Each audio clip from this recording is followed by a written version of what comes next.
तुम्ही पाहू शकता आता आपण इथं पोहोचलेलो आहे। तुम्ही हे दृश्य पाहू शकता, खूप सुंदर आहे।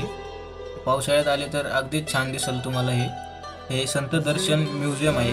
याचं तिकीट 200 रुपये आहे ॲडल्टला आणि चिल्ड्रन्सला 100 रुपये आहे। तर आत्ता आम्हाला वेळ कमी असल्यास आम्ही आतमध्ये काही जात नाही। तर म्युझियमचा जो टाईम आहे तो सकाळी 7 ते रात्री 9 वाजेपर्यंत आहे आणि हा जो परिसर आहे इथला तो 300 एकर जागेत पसरलेला आहे। या ठिकाणी सौंदर्य तुम्हाला खूप आकर्षित करेल। हे मंदिर अगदी डोंगराच्या मधोमध आहे आणि त्याच्या दोन्ही बाजूनी सुव्यवस्थित मैदान आहे। हळशी पांडुरंग क्षेत्र 2009 मध्ये श्री सत्य साईबाबांनी बनवले आहे व हे पर्वत आणि हिरवाईने वेढलेले एक अतिशय सुंदर ठिकाण आहे। अनेक पुणेकर आणि मुंबईकर इथं पावसाळ्यात भेट देतात। इथं एक गणपतीचं मंदिर आहे आणि इथं दर्शन घेऊन आता आपण वरती विठ्ठल रुक्मिणीचे दर्शन घ्यायला जाणार आहोत। इथं लहान कॅन्टीनची सोय आहे, परंतु जर तुम्ही तुमचं जेवण तुमच्यासोबत आणलं असेल तर इथं तुम्ही मंदिरासमोर हिरव्यागार लॉनवरती जेवणाचा आनंद घेऊ शकता। हे लॉन 4 एकरमध्ये पसरलेलं आहे आणि अतिशय सुंदर लँडस्केपिंग केलेली आहे।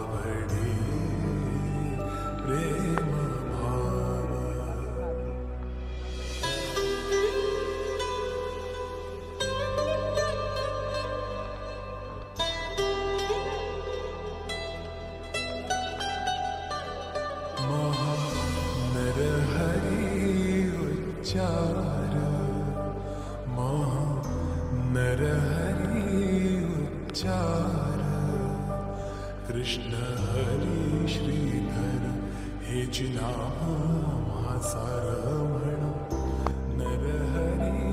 हे मंदिर विठ्ठल रुक्मिणी आणि श्री गणेशाचे आहे। मंदिराच्या खाली ध्यान मंडप आहे। या सभागृहाला अवश्य भेट द्या।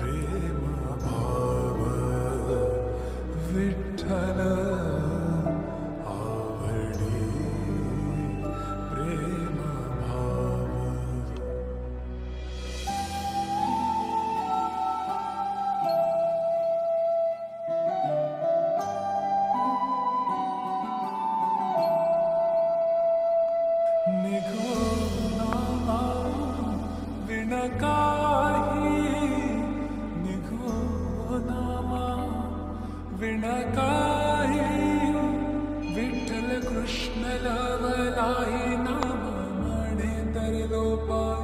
विठ्ठल कृष्ण लवलाही नाम म्हणे तर लोपाय।